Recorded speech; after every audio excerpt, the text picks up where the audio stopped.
Hai, perkenalkan nama saya Maria Aquila Sigalemba.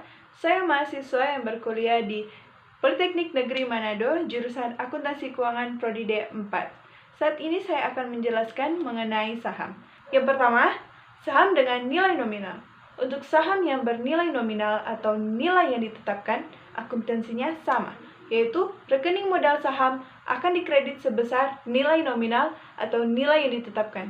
Jika ada selisih antara nilai yang ditetapkan atau nominal dengan uang yang diterima, selisih tersebut dicatat sebagai diskon atau agio, yang jika harga jual saham kurang dari nilai nominal saham.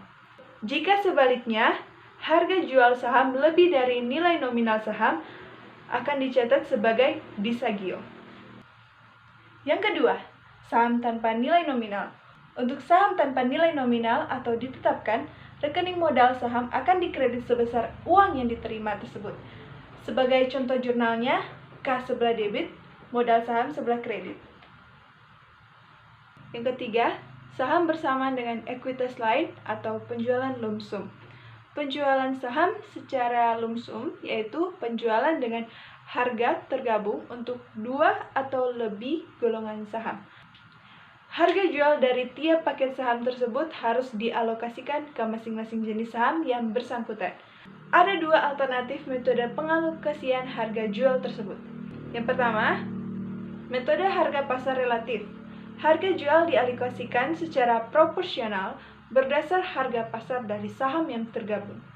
Yang kedua, metode incremental.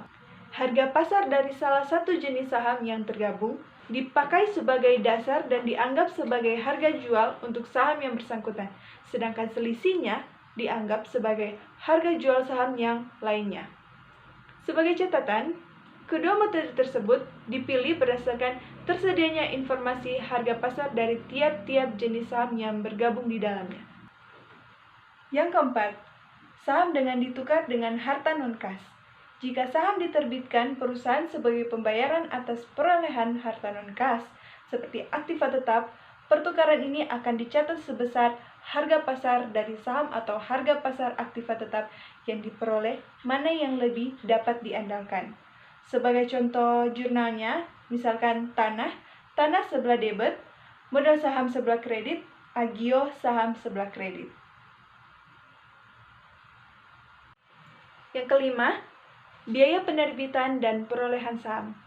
Perusahaan seharusnya melaporkan biaya yang dikeluarkan untuk menjual saham, seperti biaya penjamin, biaya akuntansi dan hukum, biaya percetakan, dan pajak, sebagai pengurang jumlah yang disetor.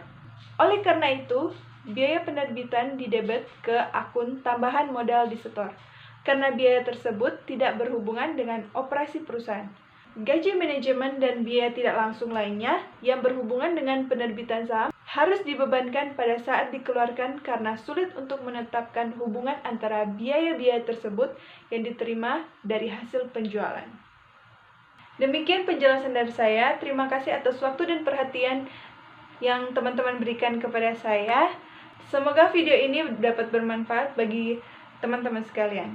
Terima kasih.